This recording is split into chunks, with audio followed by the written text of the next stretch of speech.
Hello everybody, welcome back to Sprueverse, my scale model universe, people of Earth. Welcome to part 4 of Build the Helios Models 1650 Enterprise D, the Beast. And in this update, we're going to really advance the ball. There's a lot to talk about. I'm going to start off by firing up my phaser effect that is installed into the top of the saucer. And I will show you in just a second what I did to make that effect complete and light blocked on the lower part. And I've been installing the rest of the lights, window lights, my static as well as my flashing strobe light for the top. And I'm also got to do that for the bottom, but that requires the sources to be together so I can line them up and make sure everything looks cool. But yeah, lots going on in this update. We're also going to be, hopefully, we're going to be having our surprise guest in the studio. Obviously, you all know who he is. The great Lou Dalmaso is going to be joining us in this episode. Very excited. And so hopefully we'll get to talk about masking this great beast and getting a primer coat on it finally to start seeing where we are. But still, there's a lot of lighting to do too. We've also got to talk about how we're going to connect that nacelle to the pylon, and that has to be dealt with. We have to work out the lighting for the nacelles, which I'm going to be doing as well. So I don't know how much of it we're going to get to in the update because I'm going to try and keep these to an hour, but it's going to be full of stuff. And as we get more, sort of more into this, I'm going to try and cut down on the verbal dialogue. The verbal diatribe and try to sort of stick to construction and what's going on the bench. Okay, so to dive in, I want to show you the phaser effect, but to do that, I'm gonna kill the lights in the studio and go over to my other bench. So give me a second here to no.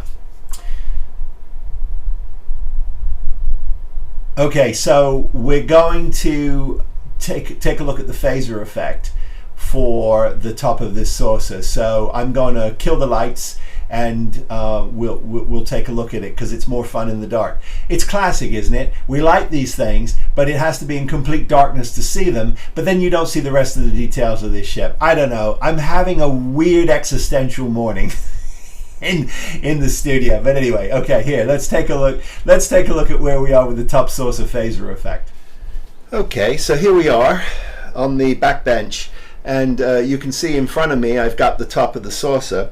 Now I've lightly tacked down the phaser array clear part. It has not been painted, so there's still going to be a little bit of a light diffusion issue, but I think you'll get the general idea. The board is powered up, and so let's just dive in here and take a look. Now, I would say also the cool thing about it is once everything is fired up and you've got your sound system plugged in, when you touch your touch button, your touchpad, which will be in your LCAR, you will hear a distinct effect, button effect, just as it appeared in the show. So that's kind of cool. But anyway, let me fire this up and show you what this looks like. Here we go. So you can see it's just running. It's going to run through its. There we go. And obviously, it's quite random.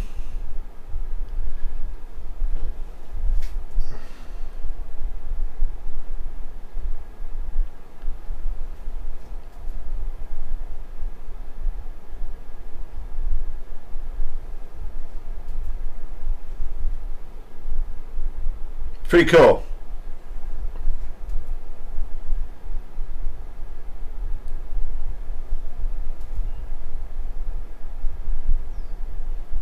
So it seems to have various different looks. Now, bear in mind, I am not recoded, so there is a possibility that I'm missing out, but I don't think so. I like the way that one chased.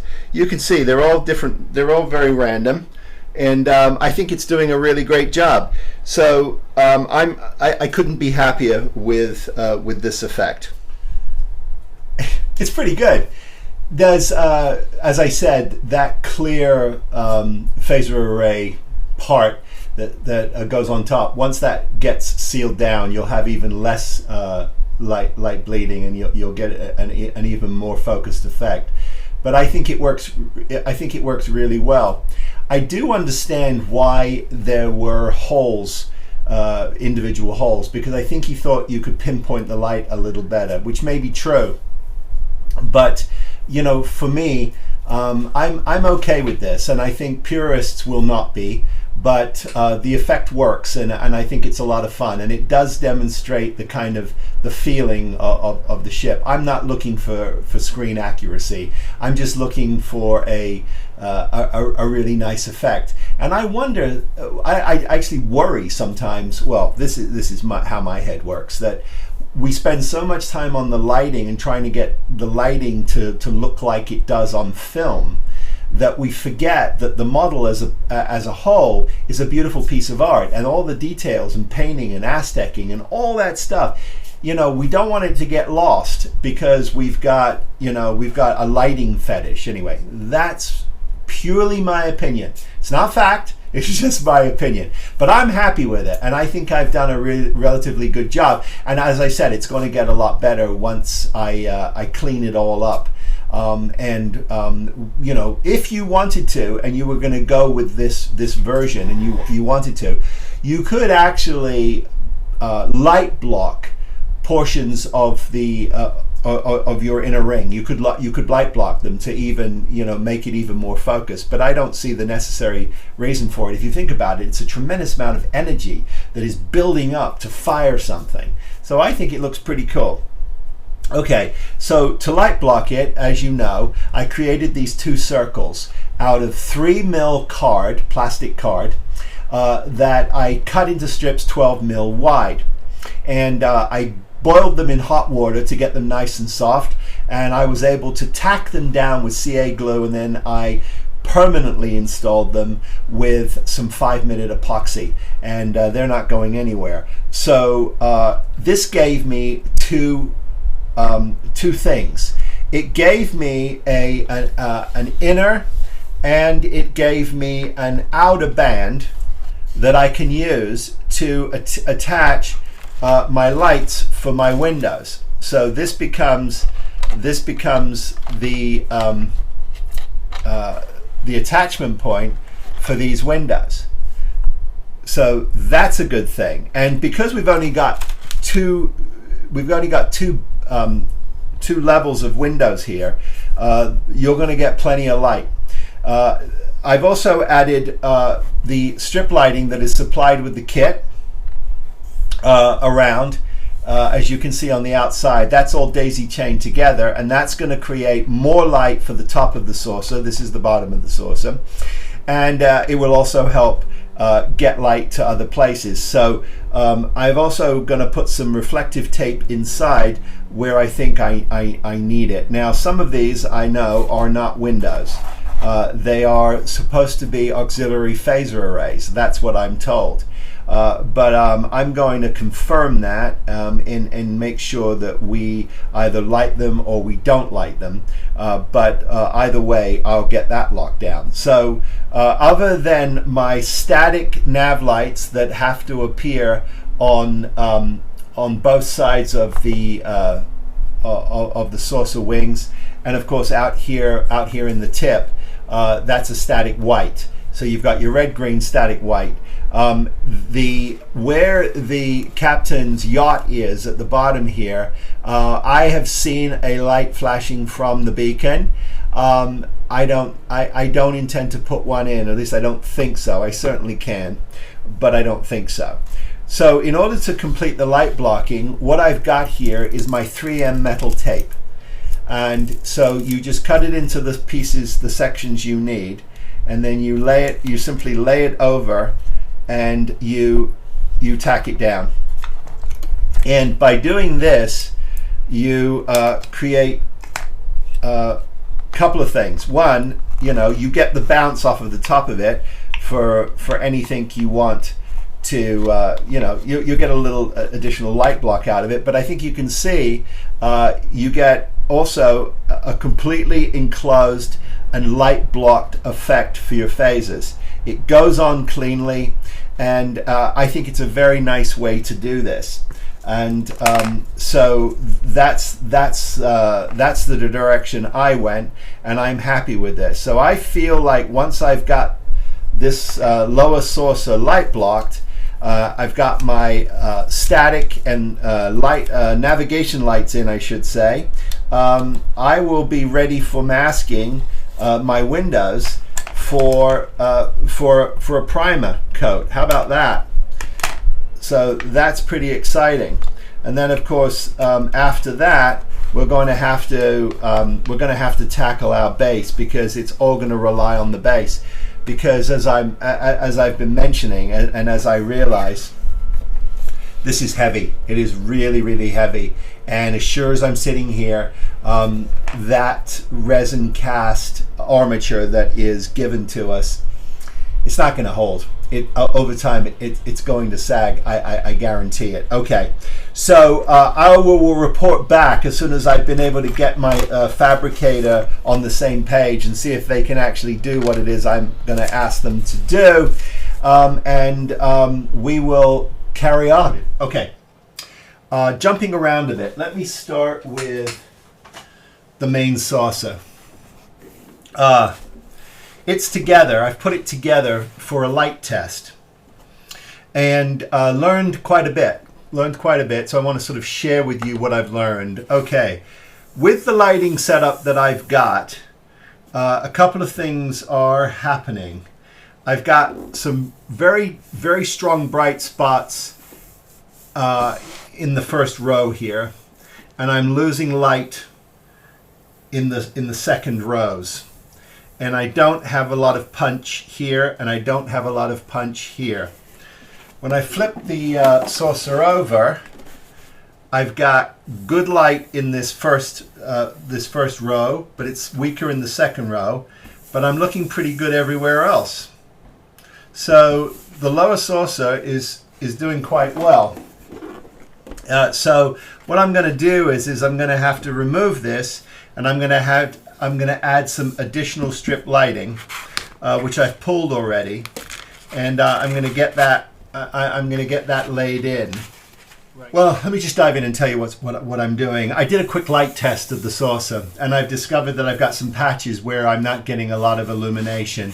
It's happening primarily at the extended parts of the tips of the saucer. So I'm going to work on that. I'm going to add some more strip lighting to it. And I'm a little weak here up in the bridge section and the raised area up on top.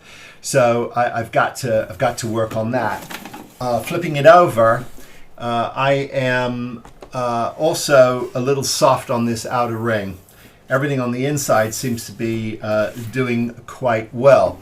So I'm happy with that. The other thing that I started looking at is because I need to add my impulse engine lights.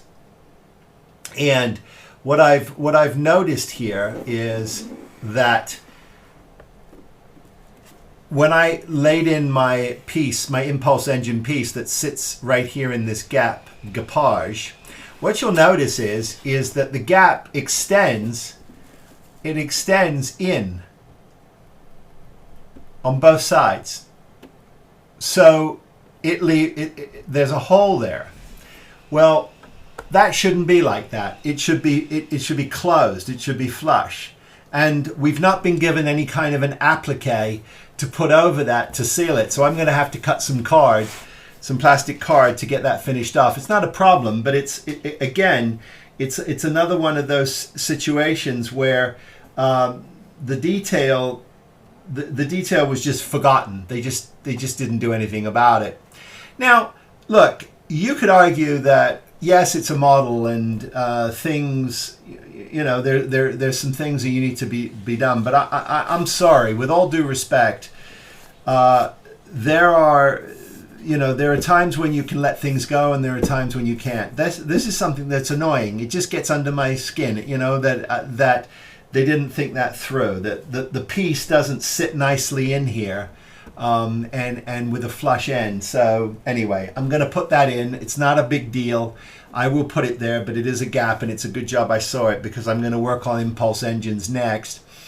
And it's going to be tricky. That's going to be tricky, and the main deflector dish is going to be tricky in terms of getting my lighting right. So I've got to just sort of scratch build some elements for it that can sit back there and hold my LEDs in place. And I will do that. Okay, let me also, I'm going to leave that there because I don't want to, well, no, let me get it off the bench for a second, just for a second. I'll put it over here.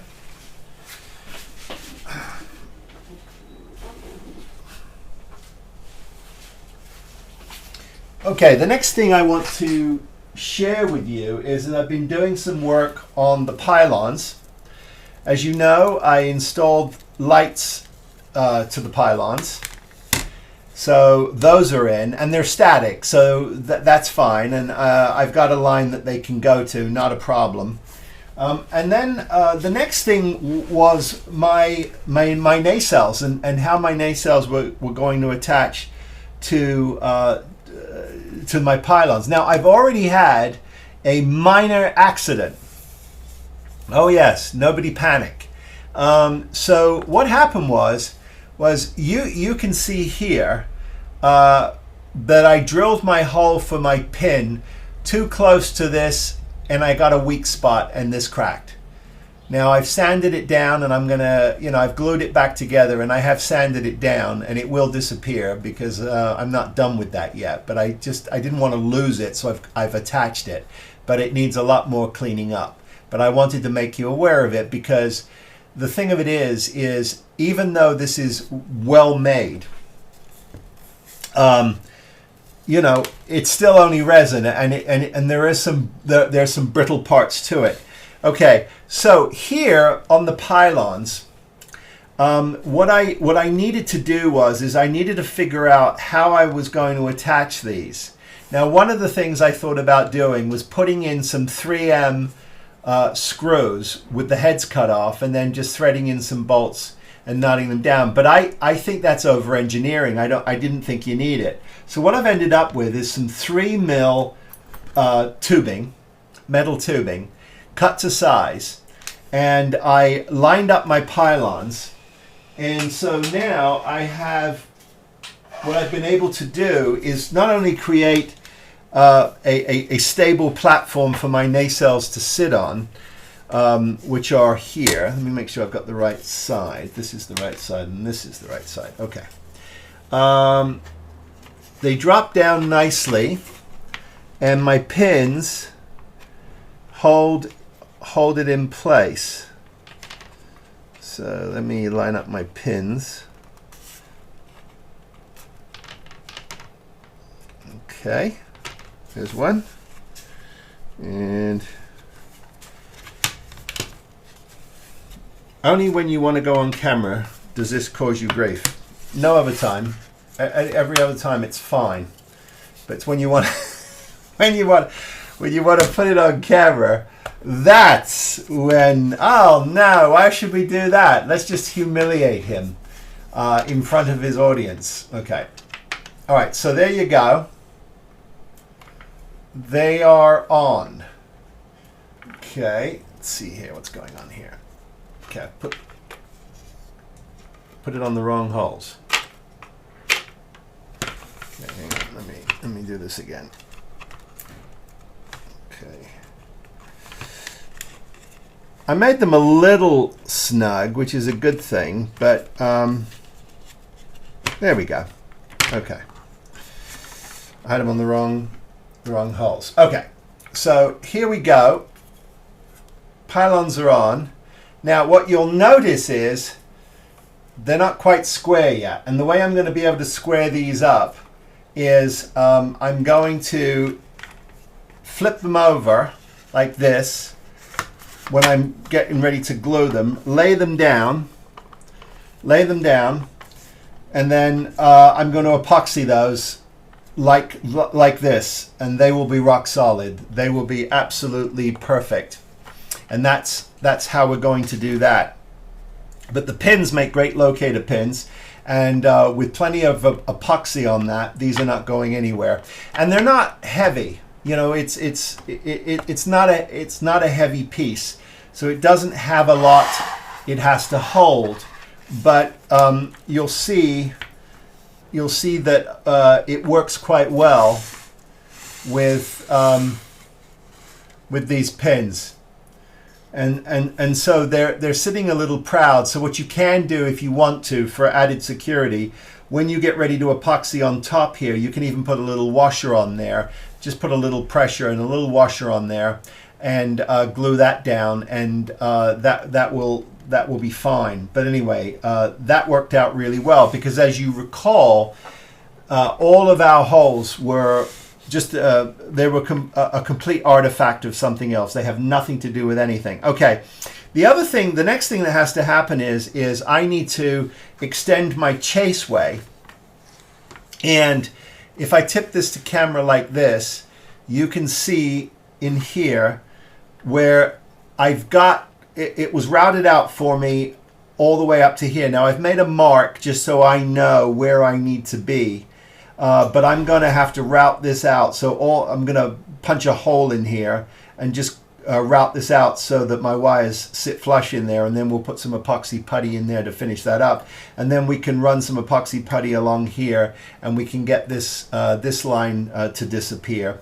And obviously we'll get a coat of primer on this and a base coat on this before we attach it, and then we'll have to go back and clean that up. But I think it's 6 of one, half a dozen of the other, really, right? You're either going to glue it down now, or you're going to have to glue it down later. And gluing it down now means it's going to be a little trickier in terms of your decal appliques, but not impossible.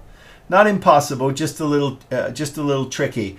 Not sure. These are things that just take a little time and think about it. But the point is, I now have my pylons have a nice pin that can hold them in place. This one on this side, interestingly enough, the reason why I'm getting a little bit of rocking out over it is because this isn't flushed. It just isn't. It's not flush. Now I can run it on some sandpaper just to grit it up a bit, and I probably will. But the reality is at the end of the day, it's going to be fine. Once I get some 5-minute epoxy on there, those aren't going anywhere. So I feel really good about that. And that is the final piece in terms of just in terms of the rear of this. In terms of getting something organized. So I'm going to now drill out my holes for my chase wires, so I know I've got those. And then after I do that, I'm going to add the additional light to my saucer, and we'll do a light test on camera for the saucer, I think, just so that we can all look at how well that's lighting up. And then after that, we're going to dive into starting to prep the nacelles. Okay, work progresses on the 1650 from Helios, and we are now at a point where we have to start thinking about paint. We have to start thinking about how we're going to mask all of these windows, and we have to start thinking about how we're going to sort of blend everything together. And also we're talking about engineering. We're also talking about lighting. We're also talking about some of the details. And all of a sudden I realized I'm overwhelmed. And so the only way for me to get from overwhelmed to underwhelmed is to bring in the great Lou Dalmaso, who has come all the way over from the right coast to the left coast to be with us today and to hang with me for a week. And I couldn't be more thrilled and more honored to have him in the studio, because when he's here, it gets a little brighter and we all get a little smarter. So without further ado, look who I have. Look who's here. It's the Wellminator. Lou, thanks a lot for... I bring the Wellman. Yeah, well, thanks a lot. And first of all, as you can see, he has his own sign there, so you can see. In case nobody knows who this is the great Lou Dalmaso. He is the Aztek Dummy. And if you don't know his channel, you need to go check it out. He is Lou Dalmaso. He's the Aztek Dummy. And I'll put links in the description of this so you don't have to worry about any of that. And I'll also put links in how to get a hold of his masks. So we'll be talking a lot about that, but we'll tell you where you can find his mask sets, because without them, I think you get a good model, but with them you'll get an awesome model. So you arrived when you arrived. I was astounded by how much you already had done. Were you really? Seriously? Yes, you really have leaps and bounds beyond where I thought you were going to have this. Oh, well, that's awfully kind. And you did not do yourself justice on how you described these windows. They are gorgeous. Thank you. That's very kind of you. But since you have arrived over here, we've been talking an awful lot about this model, and it's not about denigrating it, and it's not about because it's a beautiful model. It is a very good foundation, but it is not a complete building. Correct. And obviously we got number one. We didn't get number two, and apparently there's going to be a number three. So anybody who gets number three, you guys are going to get a much better kit. Now I don't know when Daniel's planning on coming out with number three, but if you've got number two, you're certainly far ahead of us with number one. I will make no number two jokes at that time. I will make no jokes about number two at this time. We're not going to do number two. We're going to go high. We're going to go high on this. Yeah, we're going to go high. Okay, so first impressions, Lou, when you started to think about this, because no, seriously, because no, I can't do it without. I'm a model builder, not an impressionist. I don't do impressions. I'm a doctor. That's okay. No, but seriously, we were going down the decal path. Yes. Can we before we dive in and talk about what we're going to do today? I did want to talk about that a little bit, because I want to hear from you just some of your thoughts about methodology and why obviously we knew those decals were problematic in a lot of ways. That's the kindest word I could use for the decals. Yeah. The decals are subject to printing. Yeah. And you're not guaranteed consistent color from one sheet to the next. Right. There were two main problems with it. Am I looking at you? Am I looking at where am I looking? I'm looking straight at you. You're looking straight at me. Okay, the two problems I had with the two biggest issues I had with the decals were that you were asked to lay them down over top of the entire ship, which meant also on top of the windows, which is a sloppy look for me. For me to see that, it was a sloppy look. And secondly, the decals would never be any whiter than what's on the sheet. They were not backed in white. There was no white ink in the decal. The lightest color that you saw on those sheets was the lightest color you were ever going to get on your ship. And a lot of the markings and such require a white background on them. You would never get a decent color on your lifeboats, for example, or even on the red stripes, they would have a dullness to them because they would be sitting on top of a gray primered ship, and that's going to dull all of those colors down. So what we've chosen to do is the long and tedious and I think ultimately more rewarding route of painting. Yeah. Because in paint, you don't have to worry about what color the man wants you to paint your ship. You can paint your ship any color you want to. Right. You can go for screen accuracy. You can go for how I remembered seeing it on my 19-inch Victrola. Yeah. I mean, it's up to you. And decals, they present their own problems. They can wrinkle, they can yellow over time, they can rip. Yeah. You don't get that with paint. No. So. But since we decided we're going down the paint route, I started to think to myself, okay, I know what it took to get those windows in. I know what it took. Yeah. So I know how many windows there are. So each one of those windows has to be masked. Now, interestingly enough, there's two things. We're going to mask the windows today, and I'm going to let you loose here to mask some windows, and we'll watch. But before that, there is another issue, which is in terms of which windows are going to be lit and which windows are going to be dark. Am I going to put some slick tulip in the back of here, or you're going to mask every single one of these windows, whether you light them or not? Right. Because what's going to happen is when you put your layers of paint on top of them and then you peel the masking off, you want that divot. Right. Everywhere. You want it consistently throughout. And then if you need to put a little droplet of black paint to cover the window, then it'll already have a self-contained little hole for it to sit in. Right. Or in the case of these, I can flip them over and I can use a little syringe with some black tulip, and I can. Black tulip would be fine. Yeah. I don't know whether you need anything that thick. It's overkill. You'll have to see. Yeah. How strong the light comes through that. Black tulip might do you fine. Yeah. No, I mean, by the way, for some reason, when you paint this, regardless, and it just has one coat of the light blocking underneath, it blocks well. Yeah. It's a very forgiving ship. Right. In that regard. Right. And I mean, really, all you're going to do is you're just trying to say, okay, nobody home here, somebody home there, nobody home there, right. And it's only going to be as noticeable as when you flick the lights on. Right.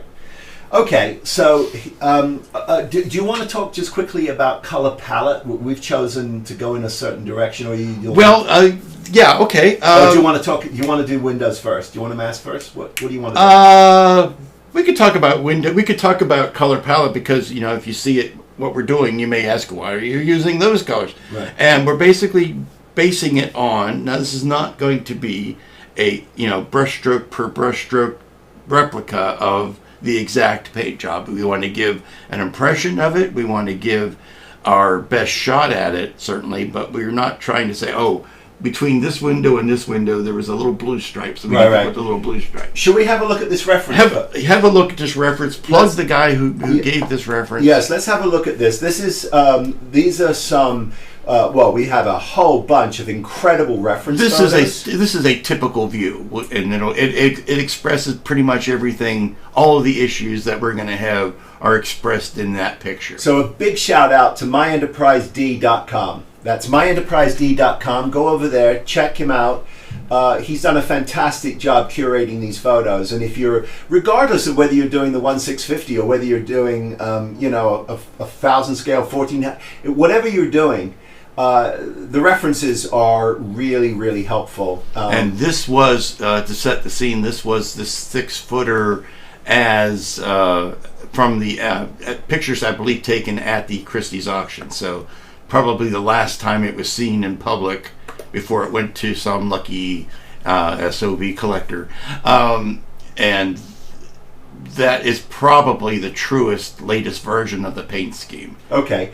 And this is terrifically helpful. So you can see here, obviously, from the Azteking, now we've got to start with a base color. And a couple of things that we've come to the conclusion on. One is, obviously, that since we're doing the Azteking and the painting separately from our all our chevrons and our details and our registry for the ship, we've realized that the decals are going, some of the color palette on the decals are wrong, because we don't want the inside, for instance, of the logo. It's the chevron, right? The Delta shield. The Delta shield. Thank you very much. I'm terrible with that. The Delta shield. We don't want that to be blue. It needs to be white. So we've decided that we're actually going to base coat this. Well, we're going to prime it in white. And then we'll obviously mask off the areas where we know we're going to need to put lifeboats down, or we're going to need to put the Delta shield down, or other things too. There was one other issue that I wanted you pointed out, which was and this is no denigration of Daniel and his world, but the D on Enterprise. Oh, the font on the D the font is wrong. Is wrong on the decal, and the registry is baked into the decal. It's part of. You have a sample of one of the sheets. Yeah, let me pull them. But the registries and all that were baked into the decals. They weren't a separate thing. It's all one big wallpaper. So that kind of, takes, I don't want to say takes the fun out of it, but you're trapped in putting it in a certain spot. Here's the example we're talking about. So let me get this close for you guys so you can see what we are talking about. Let me move this out of the way. And we will get this into... There we go. Okay. So this is what we're talking about. The D on here should have the top and the bottom of the D should extend out towards the hyphen there that separates the O1 at the end there. It shouldn't be just blocked like that. It's wrong. It should have little tails. It should have serifs on it. Yeah, it should have. Oh, is that what it is? It's a serif. It's a serif. Yes. Okay, I didn't know you were religious. Okay, well that's fantastic. So, but notice how the lifeboat and the the transporter pad is set into that decal. Yeah, Lou also pointed out to me here that some of our decals, not this particular one, but where you see here that there was an artifact in some of the printing, and the lines continued way over, and since it's all burned together and it sits over an Aztek, it's actually quite visible. But anyway, again, not trying to browbeat Daniel and the Helios guys, because it's awesome that we have the ability to build this, because it's going to be great fun. But we're just pointing out some of these things in round 1. Hopefully they all got fixed in round 2. But I will say this: I am going to reach out to Daniel next week, and I am going to ask him to do the decal run for me again. I am, and I'm going to ask him to see if he can do them with the Aztecing separated from all the other details, that they're not all baked in. I'm curious to see what he says. Okay, so Lou. One more thing. Do you want to talk about the perimeter windows there, the edge windows? Yes, let's do that. Let's go back to the photo there. Go ahead. The edge, right around the rim, the 10 forward windows and such. There's nothing in the kit to allow us to make those. So it's not part of the decal sheet. It's a missing detail. So just as in that example there, we're going to do those in black vinyl so that we don't have to try to paint over the tiny bit of the edge. We can simply lay black vinyl down here and take care of those markings. Yeah. Since they were never opened up and never lit, they're not treated as windows because they were never lit on the 6-footer. Right. Okay. Excellent.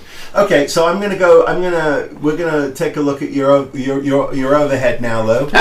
There you are. Let's take a look at some window masking, because obviously we've got a lot of windows to mask. We're doing this in. We're doing this in the yellow or the black? We're going to do it in the yellow because it shows up a little bit better now. Okay. I use yellow vinyl for 99% of my templates. When I send them out, they're on this yellow vinyl. Okay. It's a little friendlier to underlying paint. It doesn't have quite the adhesive that the black does. But where the black comes in very handy is that it's a little bit stronger adhesive, and since this is going over a clear part, there's no paint for it to worry about it pulling up. Okay. So we can spend the extra adhesive on it, and it'll stand up to being sprayed over with top coats and all that, and then you could still get into it and pull it up. Like I said, it's not there's no risk of pulling underlying paint up. So if you see black, it's because it's meant to go over clear. Like on a standard model, it would go over a clear window or a clear canopy, and in this case, it's going over the clear resin. Excellent. Okay, so there we go, and away you go. So I think this is also an excellent time for us to, and I know this might be redundant for you, but for a lot of my subscribers, I do think it's important to just talk about some of the techniques that you would like us to know about or using with your templates, in terms of taking them off of their sheet and things to think about. Well, the most important thing is they're only designed to be used once. People ask, well, can I reuse these? And I say, well, you shouldn't. I try to make them, cheap enough, not to use the word. I try to make them cheap enough you can afford to buy another set, but because they're vinyl, they will stretch. And If they stretch out of shape, then they're no good to you. So I try to give, like in a window set, I try to give enough extras that if one jumps off the sheet and lands on the floor, it's no great loss. Go get another one off the sheet. I try to give extras. Now, what Phil has done here is he's drilled out, or no, he's filled in the printed windows, and he's done a darn fine job of filling these in. But even at that, they're not exactly uniform. They're not as uniform as they could be.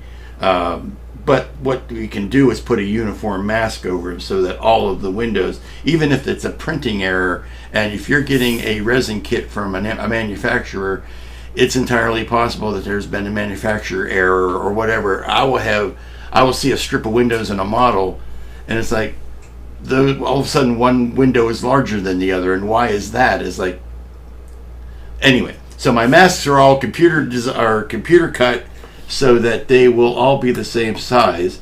And basically what I do is I just pluck one from the sheet, lay it down, eyeball it, position it there, and then we go on to the next. You don't need to burnish them down, you don't need to put an awful lot of pressure on them, and then you just go back to the next sheet. No, they've got great tact, for sure. It's basically what I call pluck and play. You pluck them off the sheet and you pop them down in here. And these, I can do this all day, and we probably will. Well, it's zen. I have to tell you, when I'm alone in the shop and I'm doing masking, and I'm not just saying this, it is truly zen. And when he talks about, several sets, I'm constantly talking about, I don't just get one masking set, I get two or sometimes I get three. Now, look, here's the thing is, how many rolls of masking tape do we end up buying to mask things? And while you're going to be buying a set of masks, you are ultimately saving yourself a lot of time, in my opinion, and you're saving money by doing it the right way first. And so that's why I love his masking system. Can I get a tight close-up of this? Yes. Yes, you can. Now, you could cut masks with Tamiya tape all day long, but I don't think you want to try to cut rounded corners. Look at that. And for the long windows on the saucer, they're all rounded like that. Now, there are squared off windows in the neck and in the secondary hull. Yeah. But on that saucer, you want those long ovals. And that's not something you should want to have to do with a Tamiya tape or even a liquid mask. Right. So, and the other thing too is I think it's actually going to give you some really nice uniformity with it, and that round mask, by the way, is a really good feel for this world and for the artistic design of this. I mean, I think when the ship was made, we think of these ships, and you think about, I go back in time and I think about the great Luigi Collada, who was one of these amazing artists and architectural designers from the 60s and late 50s, early 60s, and how he really brought us, in my opinion, these wonderful design cues, which are curves, wonderful curves and things like that. And I knew his brother Pina. You knew Pina. I knew Pina Colada. Yeah. I just I don't know why I bother. I really don't. But anyway, here he is working on his masks, and if we can feed him and water him long enough, he may stay here long enough to do the whole thing. But I suspect what he will do is, and there was Mrs. Spruverse in the window. I don't know if you saw that just briefly, but we just say a quick hi to Mrs. Spruverse. She's gone now. She's gone. But at some point he'll just down tools and walk off, because that's what he does. And you're grateful. You're grateful that you got what you got. No, what you can't see are the anklet bracelets that I've got chained to the chair here.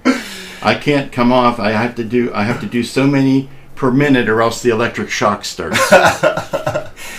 So as he lays down the masks, we have started thinking about color, and we found a Rust-Oleum paint. It is satin. It is their French blue. Tell them why you want to give it in a can. Why we want to spray it from a can? Yes. Well, because ultimately an airbrush would not give you the coverage you need with the amount of paint that you'll get in an airbrush. We have acres of Starship to paint here. Yeah. So rattle cans are your friend in situations like this, and then your airbrush, if you think of it as we're starting at 50,000 feet and then we're going to collapse into a narrow field of view, and that's where your airbrush comes into play, right? It's for that narrow field of view. Now there are, Iwata does make one, and there are others too that make airbrushes that are scaled up. They're for cars and for bigger detail work. And you could go down to your local car paint supplier and have them mix you up a few quarts of a color. You could certainly do that, and you can certainly run those through a bigger brush. But for us here, we're going to be rattle canning. And what I wanted to show you was this is what I'm using. I'm using the satin French blue. As you can see, it bonds to plastic. It's fast drying. It's called the Painter's Touch because it is a primer and a paint in one. Now, one of the key issues we're going to have, and so I'm going to be very, very careful. I cannot just take one of my Vallejo rattle cans, for instance, which is acrylic based. Now it has other chemicals in it, but it is basically acrylic for acrylic, and this is lacquer based.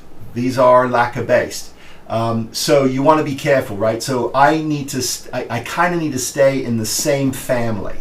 So I'm going to make sure I get myself a good matte Rust-Oleum white primer, and that's what will go down first, and then this will go over it, and it will be a happier paint. Now, certainly as we get more into detail, we can go to our Vallejo's airbrush and we can hit the Azteking as we lay that down with our airbrush. No problem putting acrylic over that. As long as it's the top layer, you'll have no issues. But certainly when you're going to do things like this, try to stay in the same family. At least that's my advice. That's my advice to you for what it's worth. While Lou is masking away, I do want to talk about a couple of other things that we're thinking about. One of them is we have decided. I have decided. I'm sure Lou's going to do the same thing, but we're going to remove all of the material around our shuttle bays. Now there are 3 on the D. There's 2 here that are with us, and Lou has the 3rd in the saucer that he's working on, which I can show you. I can show you here. There it is. Yeah, there's the 3rd one. Now, mine was not. It wasn't very well defined. It just wasn't very well defined, and when you look at it up close, there are some serious issues with it. So we'll start to think about how we're going to start assembling the secondary hull and the nacelles. What do you refer to them as? The nacelle, with the emphasis on the second syllable. Yeah, but you refer to the pylon fin as something else. Oh, the star drive section. The star drive. The star drive section is the secondary hull and the nacelle. Thank you. It's the star drive section. So we'll look at that. We'll look at that as well. While I was working on my shuttle bay, this gentleman said, shouldn't we do a check-in, because he's done all this work and he wants to memorialize the fact that he's done all this work. And I said, yes, I think that's appropriate. So here he is. He's done more than half, a little over half of the saucer, which is absolutely extraordinary. There he is, and that is not easy, because Look at this. He's going to show you. He's going to show you. Look. I'll use the overhead. Yes, Yeah, I'll use the overhead. Yes. So glorious. There we go. Put it back down because it's struggling for focus. I don't know why. Oh, I'm sorry. Yes. Yeah, I apologize. I've lost focus. Here over is done. From here over. I'm going to work on that camera. Okay, so there he is, working. And it's only been a week and a half, kids. It's not been that long. And then what I've been doing here is I've been working on these shuttle bays. So I removed this one entirely. It's got the card that I showed you, the card siding, which is the 4037. We put that in, and now I'm cleaning that up. Now, something else, funnily enough, I've added some details here that are worth showing you, because we noticed as we were sort of looking at the reference pictures of the actual filming miniature that these two elements were missing from this kit, as was this little bar, which none of this has been sanded yet, but we've added these two elements because they should have been on there's a couple of other little micro details that we're going to try and add to this rear, because there's a couple of places where they miss some of the detail. But that's okay. That's what this is all about. That's the fun of it, right? Well, we've been busy. Well, I've been. I mean, I don't know what else is going on in the shop, but I've been working my butt off here. No, here he is, the man himself. And Lou, you have, I believe, broken the Guinness Book of World Records for how many you can put 867 windows there are in that. I don't know if you were aware of that, but there's 867. Well, even the first person with a record only has to do something once. That's right. Well, that won't be broken anytime soon. Look at this. You can tip it right over here. Yeah, look at that. It is masked. And it's even, look, it's watermarked with Lou Dalmaso. It's watermarked. So you cannot use that. You can't take credit for that now. Permission from the NFL. So, thoughts? Boy, I can't wait to do this again. All right. Well, I want to say, first of all, publicly, thank you for helping me out. It was it's greatly appreciated, and it's a real honor to have him in the shop. Can I have the keys to the chain now? The what? The key to the chain? Yes, I could unchain you now. You can unchain. You have earned your right. But let me go to your overhead here. Rations. And let's marvel at that work. Now those 867 windows are all masked now. The masking tape you see, the strips, that is actually just holding on the phaser array. That's got to come off. And the next thing we're going to do, obviously, is we're going to give this a coat of white primer. But until I get the masks that will mask out our lifeboats and also our emblems. I keep forgetting what the shields. Delta shields. Delta shields. Yeah. We don't need those for the saucer. No. But no, they're not on the saucer. No, so we don't have to worry about that. We just need them lifeboats and lifeboats and the transporter pads. Lifeboats and transporter pads. So that's what's coming next. But I think that is more than enough for this update. There's going to be a second update that Lou will be a part of. But this update, I think we've given you more than we've done more than enough. So. That will conclude part 4, and Lou will be back for part 5, and we're going to talk about the engineering of a base that we need to deal with. We're also going to go over some of the smaller details that we've discovered that we're actually putting on this thing. I've been working on them here, as you can see. I'll push this over for you so that you can see. That we've added, come on focus, there we go. We're starting to work on these details here. These are actually appear on the ship and they are not part of this model, so we're having to add those. And I'm still cleaning up my shuttle bay. I was playing with some ribbing and I've ripped the whole bloody thing off because it wasn't right. It's got to be right. He took some ribbing for that. I took some ribbing for that one, so I've taken that off. But I have started to clean this up, and that is a good thing. So and there's more of those details that we're putting on. And what we found is we've rummaged through my drawers. He did the rummaging. Thank you very much. And we found some great. We found some photo etch for some of the smaller details that need to be on this. Certainly on the star drive section. The star drive section. Thank you. It needs to be on that. So we're going. I'm leaving him with a glossary when I leave, in case. We need a glossary for sure. But anyway, that will conclude this. If you want to get a hold of me, drop me a line. I'm spruverse@gmail.com, and I'm posting most days on Instagram. I'm spruverse there, of course. And as always, and of course, here's Lou, wish you, all of you, be safe, be well, build something, and I'll see you next time. Take care, everybody. Be well.